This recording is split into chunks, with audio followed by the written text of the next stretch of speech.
আসসালামু আলাইকুম। সিঙ্গাপুরে সবচাইতে সুন্দর আইল্যান্ডে চলে আসলাম আজকে ঘুরতে। এটা হচ্ছে সান্তোসা আইল্যান্ড। সান্তোসা আইল্যান্ডের একটা অসাধারণ পার্কে ঘুরছি। এটা দিনের বেলা যত সুন্দর, তার চাইতে হাজার গুণ সুন্দর বেশি হয় রাতের বেলা। কারণ রাতের বেলা এই জায়গাটাতে লাইটিং হয়, বিভিন্ন রকমের আলোয় সেজে ওঠে এই জায়গাটা। বিশেষ করে পিঙ্ক এবং ব্লুর একটা কম্বিনেশন এখানে আছে, মানে পেস্ট কালার। এত অসাধারণ লাগে, এটা নিজের চোখে না দেখলে বিশ্বাস করবেন না। ইউটিউবে ভিডিও আছে, চাইলে সান্তোসা আইল্যান্ডের এই ভিডিওটা দেখে নিতে পারেন। আমরা তো দিনের বেলা গিয়েছিলাম, এই জন্যে রাতের বেলার ভিডিওটা আমাদের কাছে নাই। শুধু দিনের বেলার ভিডিওটা আমি করেছি, কিন্তু রাতের বেলার ভিউটা আমি দেখেছিলাম।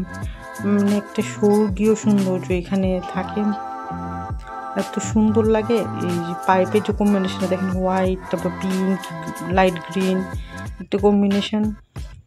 রাতে যখন লাইটিং করা হয় এই জায়গাটা অসাধারণ লাগে।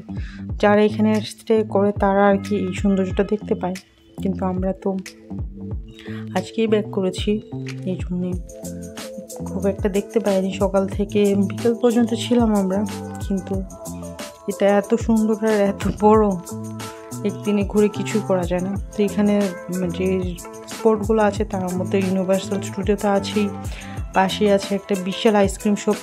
এখানে একটা আইসক্রিম ট্রাই করতে পারেন, একটু কস্টলি বাট টেস্ট অনেক ভালো। আর পাশে আছে কয়েকটা লেগো শপ, ওখানে অবশ্যই যাবেন, কারণ আপনার বেবিরা যদি লেগো নাও কিনে তাও ওখানে কিছুক্ষণ খেলতে পারবে। কিছু ফ্রি লেগো আছে ওগুলো খেলার জন্য। আর কিছুক্ষণ আগে আমি উপরে হাঁটছিলাম, উপরের ভিডিও আমার চ্যানেলে আছে, চাইলে দেখে নিতে পারেন। এটা হচ্ছে নিচের ভিডিও, এইটার উপর থেকেও আমি দেখিয়েছি, এখন নিচ থেকে আপনাদেরকে দেখাবো। এটা হচ্ছে একটা ফোয়ারা টাইপের, পানি পড়ে, অসম্ভব সুন্দর, মানে কন্টিনিউয়াসলি এখানে পানি পড়তে থাকে। আর টুরিস্টরা যদি ঘুরতে ঘুরতে টায়ার্ড হয়ে যায় তাহলে পাশের যে বেঞ্চের মতো জায়গাগুলো ওগুলোতে বসতে পারে। অনেক সুন্দর একটা জায়গা।